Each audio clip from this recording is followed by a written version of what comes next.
Vamos a comenzar en el nombre del Padre, y del Hijo, y del Espíritu Santo. Amén.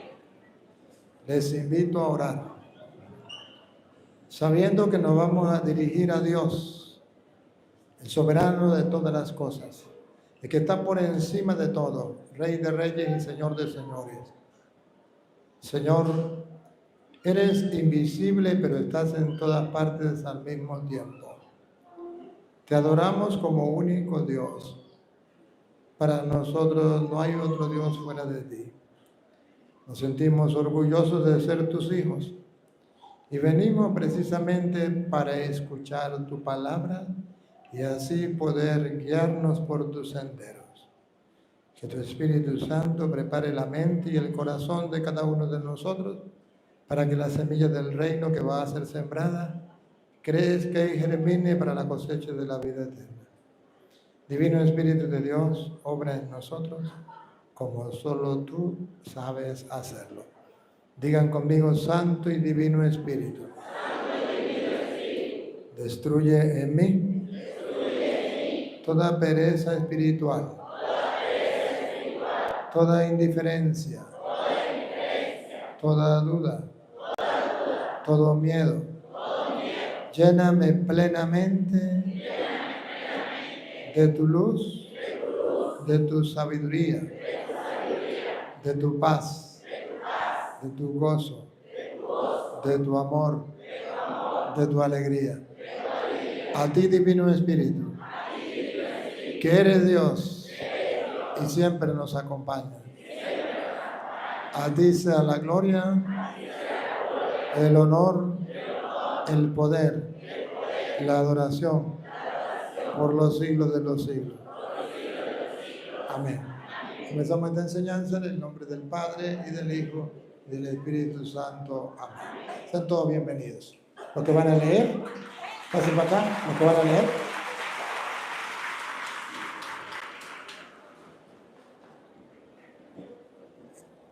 Queridos hermanos, me han pedido que comparta un poquito la importancia de la palabra de Dios en las pastorales o en la vida pastoral de la iglesia.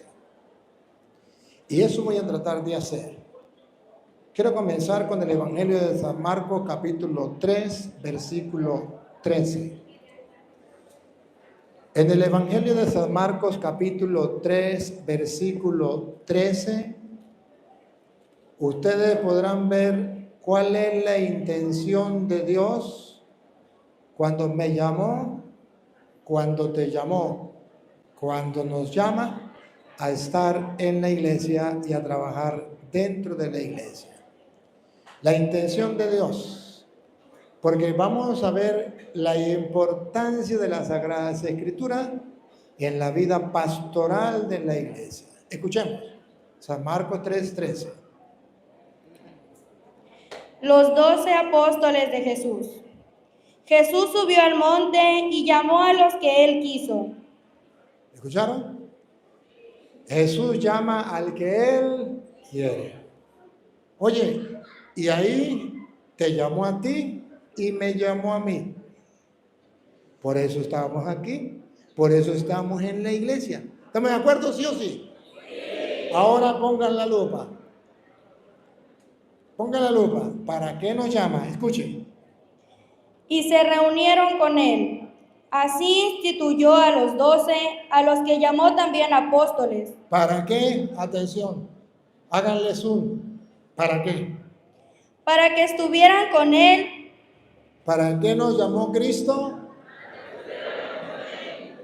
Entonces la iglesia no puede marchar, no puede trabajar, no puede hacer nada sin Cristo, porque Él nos llamó a todos los grupos de apostolado, a todos los miembros de la iglesia, en primer lugar, para estar con Él. Nosotros esta opción no la podemos descartar. Es que yo estoy en la iglesia, pero no quiero estar con Cristo. No puede ser, porque en primer lugar nos llamó para estar con Él.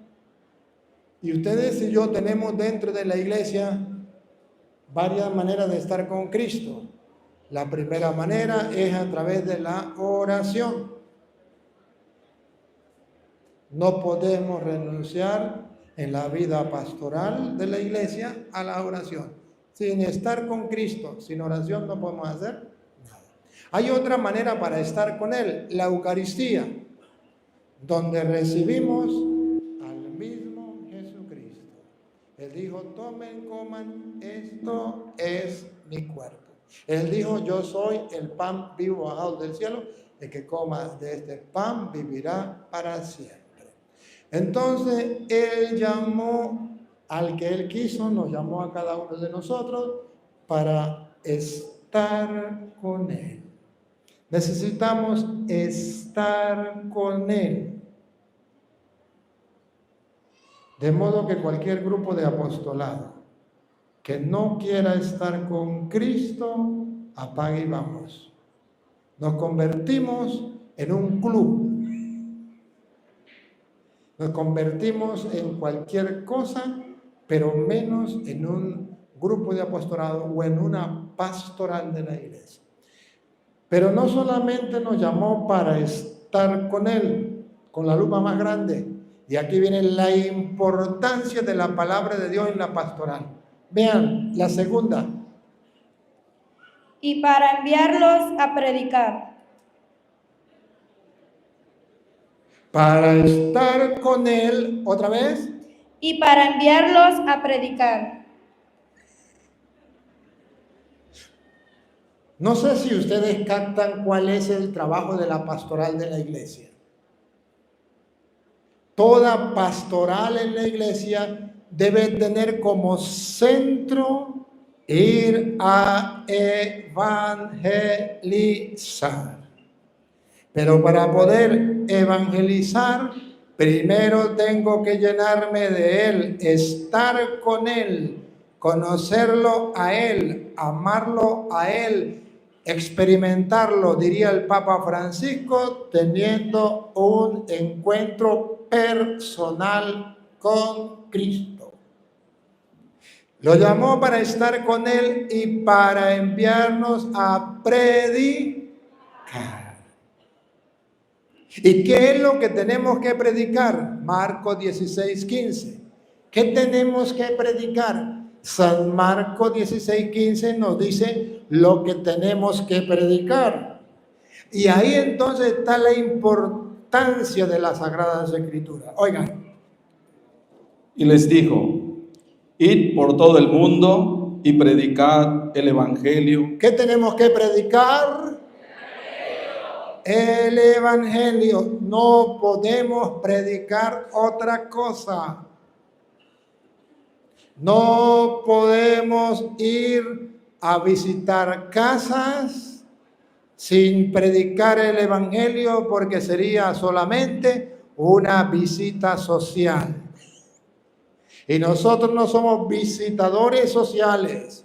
Nosotros somos evangelizadores porque llevamos el Evangelio, puesto que el Señor nos llamó para estar con Él y para enviarnos a evangelizar, a predicar el Evangelio. Y les dijo, ¿cómo es otra vez? Id por todo el mundo y predicad el Evangelio. ¿Qué es lo que no entienden? Esa es la tarea propia de la iglesia. Se llama católica porque la misión es universal. Ir por todo el mundo, entonces significa que la iglesia es universal, católica. La misión de la iglesia es católica. Ir por todo el mundo, por eso se llama iglesia católica. La iglesia que recibió la misión de evangelizar a todo el mundo. Ir por todo el mundo, pero la tarea no se puede esquivar. Ojo, no se puede tomar otra tarea. No se puede tomar otra tarea. La única tarea que debemos nosotros tener es la de predicar el Evangelio. vayan por todo el mundo y prediquen el Evangelio. Ahora, ¿y dónde encontramos nosotros el Evangelio para predicarlo? En las Sagradas Escrituras. Pero hemos escuchado muy bien que nadie da lo que no tiene. Vayan y prediquen el Evangelio. Pues tengo que recibir el Evangelio. Tengo que leer el Evangelio. No hay problema. Yo puedo gustar y saborear el Evangelio y darlo a conocer a los demás. Ahora, ¿y para qué voy a predicar el Evangelio? ¿Qué dice la Biblia? Predicad el Evangelio a toda criatura. El que creyere. ¿Para qué vamos a predicar el Evangelio? Para que comience a brotar. ¿Escucharon bien? Para que comience a fluir. Para que comience a nacer, ¿qué? La fe en la gente. Vayan y prediquen el Evangelio a toda criatura.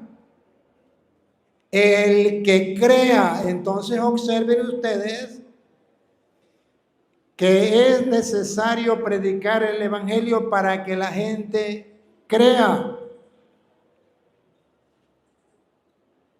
¿Ustedes no se han dado cuenta que el mundo de hoy ha perdido la fe? Que la gente ya no tiene fe. Incluso Jesús llegó a decir: y cuando venga el Hijo del Hombre, ¿encontrará fe sobre la tierra? ¿Por qué dice así Jesús? Porque la gente ha olvidado el Evangelio, ha olvidado la palabra de Dios, y la fe viene de la predicación de la palabra de Dios. Por eso, cuando Jesús manda a la iglesia a predicar, es para que nazca la fe. Es para que brote la fe en aquellos que no tienen fe. Por eso usted, niña, léame Romanos capítulo 10, versículo 17. Usted se queda ahí. Romanos 10, 17. Aquí Jesús dice: vaya y prediquen el Evangelio a toda criatura. El que crea. La predicación del Evangelio se hace para que nazca la fe, para que brote la fe, eso que necesitamos para ser salvos. Escuche, venga. Romanos 10, 17. Escuche. Así pues, la fe nace. Trata de no correr. Escuchen otra vez. Atención, por favor, atención. Lupita, Lupita. Así pues, pongan la atención en la fe. la fe, ¿Otra vez? la fe, ¿Ustedes quieren tener fe? Sí. ¿Ustedes quieren que el mundo tenga fe? Sí. ¿Otra vez? Así pues, la fe vamos a ver de dónde nace la fe. nace, Listo. Nace. Padre, pero es que mi hijo no tiene fe. No se preocupe. Es que mi esposo no tiene fe. No se preocupe. Es que el mundo de hoy no tiene fe. No se preocupe. Si no tiene fe, es porque nadie la ha sembrado. Pero dice la Biblia que la fe nace. ¿Y qué significa nace? Que hay que sembrarla. La fe nace, ¿dónde? Pues donde no hay fe.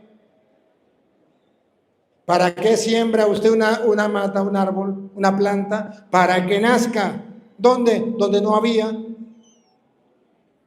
Y usted no dice: ay, mira, qué problema, en México no hay maíz. Pues si no hay maíz, yo voy a sembrar. Y lo siembro y nace. La Biblia no habla del maíz, habla de la fe. Y dice otra vez: la fe nace, la fe nace, pero nadie la siembra. La fe nace, pero los curas no la queremos sembrar. Los obispos no la quieren sembrar. Los grupos de apostolado no la quieren sembrar. Las pastorales no la quieren sembrar. ¿Y por qué no la quieren sembrar? Porque la fe nace, doña Lupa, ¿de dónde nace la fe? La fe nace, repítalo. La fe nace de una proclamación y lo que se proclama es el mensaje cristiano. La fe nace de una proclamación cuando se anuncia. Vayan y prediquen el evangelio. Y lo que se predica es el mensaje cristiano. Es lo que Cristo enseñó. Es la palabra de Dios. De modo que partamos de un hecho. El mundo de hoy no tiene fe. Eso tiene solución. Hay que sembrar la palabra de Dios, porque la fe nace de la predicación. Y la predicación de la palabra de Dios. Por eso volvemos a San Marcos. Vayan y prediquen el evangelio. Repítalo. A toda criatura. A toda criatura. El que creyere y fuere bautizado será salvo, mas el que no creyere será condenado. Entonces, si usted y yo sembramos la palabra de Dios, va a brotar la fe y la gente se va a salvar. Una cosa lleva a la otra. La palabra de Dios lleva a creer, a tener fe, y la fe lleva a la salvación. Y para eso Dios te ha llamado, y para eso Dios me ha llamado, porque Dios tiene un solo plan. Dios quiere que todos los hombres se salven y lleguen al conocimiento de la verdad. Primera de Timoteo 2:4. Usted lo puede buscar. Dios quiere que todos los hombres se salven y lleguen al conocimiento de la verdad. Pero ojo, tenemos que predicarle la palabra de Dios a la gente para poder nosotros alcanzar que la gente crea y se salve. Una pastoral sin la palabra de Dios está perdiendo el tiempo. Necesitamos tomar conciencia de esa realidad. Miren ustedes, la Sagrada Escritura, que es palabra de Dios y no puede fallar, dice allá en 1 Corintios 1:21. Este hermano va a leer 1 Corintios 1:21 para que ustedes se den cuenta la importancia de la palabra de Dios en las pastorales o en la pastoral de la iglesia. Ojo, pero también para que mire el pecado que estamos cometiendo, porque esa palabra de Dios, la Sagrada Escritura, que es tan importante en las pastorales, la hemos tirado al olvido. Escuche cómo dice 1 Corintios 1:21. Óiganlo, por favor. Pues ya que en la sabiduría de Dios el mundo no conoció a Dios mediante la sabiduría. Agradó a Dios. ¿Están dispuestos ya a escuchar? Respiren profundo. Agradó a Dios. ¿A Dios le pareció bien? Atención. A Dios salvar a los creyentes. Otra vez, agradó a Dios. Agradó a Dios salvar a los creyentes. ¿Qué hizo Dios? ¿Qué quiere Dios? Le agradó a Dios salvar a los creyentes. Ahora vamos a ver cómo salva Dios a los creyentes. ¿Cómo salva Dios al mundo? Paren la oreja, pongan la lupa, háganle zoom. Otra vez, agradó a Dios.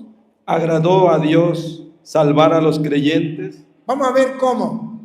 Por la locura de la predicación. ¿Cómo quiere Dios salvar a los creyentes? Por la locura de la predicación. ¿Estamos claros? Dios quiere salvar a los creyentes por la predicación. Vayan y prediquen el evangelio a toda criatura. El que crea se salvará y el que se resista a creer será condenado. Dios quiere salvar al hombre por la predicación, pero dice que para mucha gente la predicación de la palabra, ¿qué es? ¿Qué es? Locura.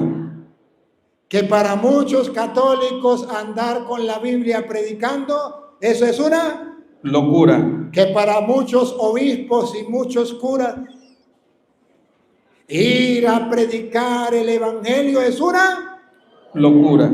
pero a Dios le pareció bien. ¿Y qué? Salvar al mundo por la locura de la predicación.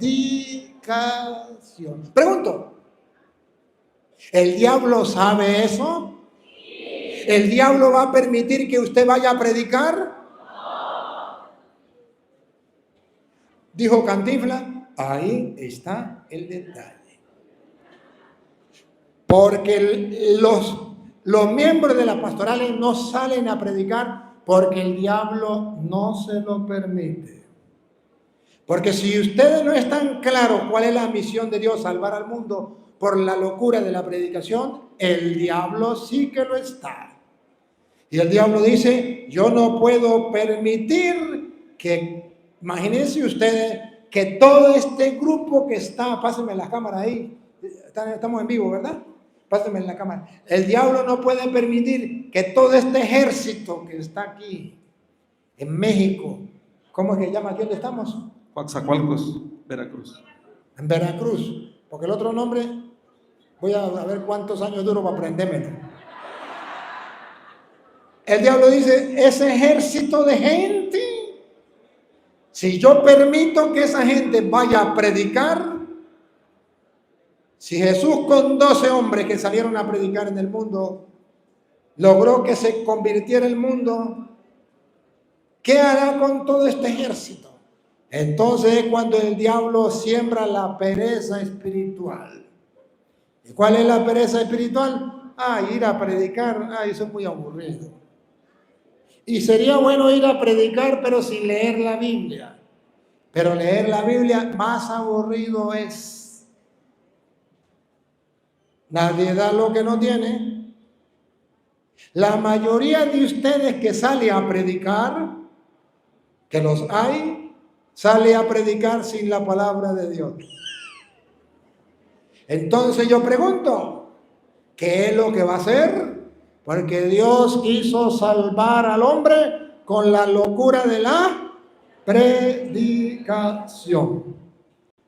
Y lo que se predica es la palabra de Dios, para que el que crea se salve y el que se resista a creer será condenado. Bárbaro. Yo hoy tengo un propósito. El propósito es cumplir con la misión, predicar. Si ustedes quieren creer, eso es problema de ustedes. Si ustedes no quieren creer, ese es el problema de ustedes. Pero yo quiero ejercer el trabajo que el Señor quiere. Me llamó para estar con Él. Me llamó para enviarme a predicar a toda criatura. Por eso le predico también a los evangélicos. El que crea se salvará. El que diga ese cura está loco y no quiera creer, dice la Biblia, será condenado. Pero eso no me corresponde a mí, le corresponde a Dios. Mi trabajo es predicar la palabra de Dios. Y no podemos nosotros dejar ese trabajo. Grupo de apostolado, pastorales de la iglesia. Si usted está convencido que Dios te ha llamado, debe estar convencido que te llamó para dos cosas muy importantes. Primero, para estar con Él. Y segundo, para que vayas a predicar la palabra de Dios. Punto. Ahora nos damos cuenta cuál es el pecado que tenemos en la iglesia. La pereza espiritual. La no evangelización. Tenemos mucha gente en la iglesia, pero no tenemos quien predique en la iglesia. He ido a muchas partes y he escuchado a muchos sacerdotes que en la hora de la homilía, en vez de predicar la palabra de Dios, lee los avisos. Fui a una homilía donde el padre, a la hora de predicar el evangelio, no leyó el evangelio. Eso es el fin del mundo. No leyó el evangelio. En el momento de saber que el sacerdote dice, el Señor esté con ustedes, lectura del Santo Evangelio según San. Y yo esperando en la misa, el padre delante mío. Y yo al lado de él. Agarró el periódico y dijo, vamos a leer el Evangelio actualizado. En tal parte mataron a tantos, en tal parte hubo esto, en tal parte, y terminó diciendo, este es el Evangelio actualizado. No leyó el Evangelio, no predicó el Evangelio. Y yo decía, me pellizcaba yo y decía, estoy despierto, estoy soñando, ¿qué pasa? ¿Será verdad o será mentira? Otro, fui a misa con otro sacerdote y en la hora del Evangelio no leyó el Evangelio. Leyó un libro que dice parábolas de no sé qué y leyó una parábola en vez de leer el Evangelio. Pero de esas parábolas que vienen en un libro de cuentos, pues. En vez de leer el Evangelio, leyó un cuento. ¿Estamos graves o no estamos graves? Lo vi yo lo vi. Estos ojos que se levantan a tragar la tierra. Yo lo escuché, estos oídos que se levantan a tragar la tierra. ¿Estamos graves o no estamos graves? Imagínense ustedes. Estamos abandonando lo propio de la iglesia, que es la predicación de la palabra de Dios. ¿Y por qué no la predicamos? Precisamente nos cuesta predicarla porque nadie da lo que no tiene. Hay necesidad entonces de escuchar la palabra de Dios. Hay necesidad de sembrar la palabra de Dios para que este evangelio salve a la gente. Ya San Pablo le decía a los romanos, cualquiera de los dos que lo encuentre, Romanos 1:16. Ya San Pablo le decía a los romanos, hay gente que se avergüenza del evangelio. En época de San Pablo, ya la gente se avergonzaba del evangelio. Igual que hoy día hay católicos que dicen, yo no leo la Biblia porque si no me van a decir que yo soy evangélico.